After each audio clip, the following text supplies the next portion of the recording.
Panalangin bago magsimula ang pagpupulong.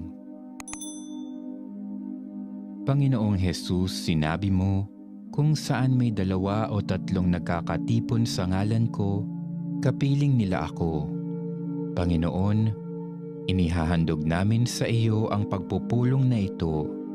Gabayan mo kami sa aming pagtatalakayan at tanglawan mo ng liwanag ng Espiritu Santo ang aming mga isip upang makita namin ang naaayon sa iyong kalooban.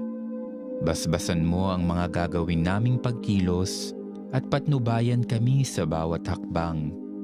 Nagtitiwala kami na magiging maayos at mabunga ang aming pagtitipong ito, sapagkat narito ka sa aming piling. Amen.